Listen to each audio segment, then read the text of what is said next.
We're already a few weeks in January 2024, and the first season of COD Mobile for this year is finally here. Looking back throughout the years, it made me realize that it's already been 4 years and 3 months since the game's official launch, so we can safely say that the game is pretty old and we've come a long way. But you know what else is getting old? Your bad habits. And today we will show you 4 mistakes that players still make in 2024 and how you can make room for new and positive ones. Re-peeking the same angle is one of my bad habits when I started playing COD Mobile that I outgrew ages ago, and let me tell you a couple of reasons why re-peeking the same angle hurts your game more than it helps you. It's common knowledge for players to think that enemies will never expect you to peek them from the same angle after going back to cover, and the truth is they want you to do that, especially if you're on the offense. It's like a mini mind game between you and the enemy team, so how can you win it? Think of this scenario.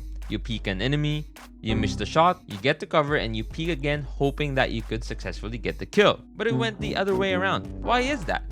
There are multiple factors that you have to consider: the map, the weapons, and the behavior of your enemy. You have to know that in a situation where you're making the first move, you will likely die from an enemy who has a good crosshair placement, and if they pre-aim an area where you could show up. So what could you have done to avoid this from happening? Exactly. Mix it up. Don't re-peek the same angle. Vary your timing, angles, and movement to keep your opponent guessing. You can do this by peeking quickly and running back to cover, and if you manage to draw their fire, you can try to push a different angle as long as you have a good cover to work with. If you think your opponent is smart enough to anticipate a re-peek, or you simply just can't contest the fight, don't force it. Back off and find another way around if possible. You can find the best way to approach your enemy by asking yourself, can you move to different angles? Is your weapon good enough for the fight you're about to take? What about their weapons? Does your enemy like to go head on, or are they the passive type? Like I said in my past videos, everything won't be under your control, so try to take a step back and instead of thinking what you can't do, think of what you can do with what you have. Not utilizing movement could be one of the reasons why you keep on losing some of your gunfights, especially in the current meta where the time to kill is extremely fast. This can mean a lot of different things, but to put it in a more simple way, let's divide it into 2 main categories: basic and advanced movement. Basic movement is just like a pizza without any toppings, just plain bread and crust. I know what you might be thinking, what is Kith yapping about? Hear me out. Aside from walking, running, sliding, and jumping, there's one basic movement technique that's not being used enough. It's strafing. I've already talked about strafing multiple times on my channel, but for those who are watching that don't know what strafing is, it's basically moving left and right, but is one of the most fundamental and crucial movement techniques in FPS games. But Kith, I always move my joystick left and right whenever I'm fighting someone. The thing is, simply moving left and right won't be enough, as your enemies can just simply track the direction you're going. Don't stick to a predictable pattern and throw in some stutter steps, crouch, or even jump to change things up. Be sure to stick to one direction a bit longer so you won't look like this.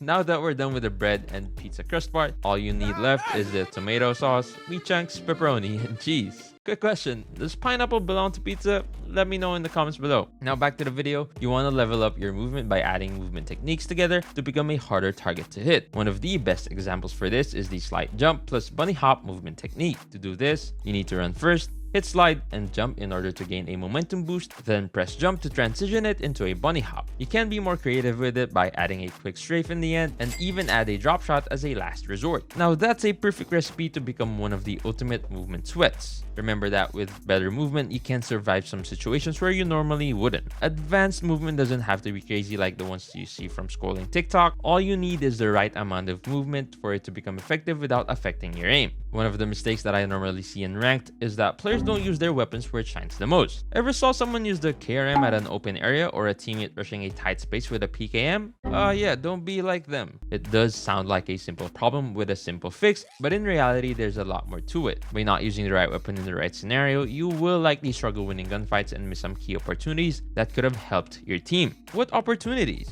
There's a lot to mention. Capturing objectives, securing spawn points, power precisions, and more. Start using snipers the way it's supposed to be. Hold long range lanes to pick off an enemy, and once they start to get too close, pull out your secondary to secure the kill. Running an SMG on a big map? Don't force long range fights. Find a way to flank your enemy by moving from one cover to another, and use smoke grenades to force close range encounters. Remember that getting a kill isn't just about boosting your KDA stats. It's about creating space for your team, opening up new opportunities for strategic plays. If you're already feeling salty about a death, watching the kill cam can make it worse. Seeing exactly how you got outplayed can be quite frustrating. It can tilt you and put you in a negative mindset that can impact your overall performance instead of focusing on the next play. But did you know that there's actually some benefits from watching kill cams? You can observe the enemy's movements, positioning, and tactics, which can help you improve your own gameplay. While it may not show you what's exactly happening sometimes, you still shouldn't sleep on this feature by tapping the screen and instead set your emotions aside and figure out what you can do to do better next time. You might see mistakes you made that led you to your death, or discover new strategies the enemy used to outplay you.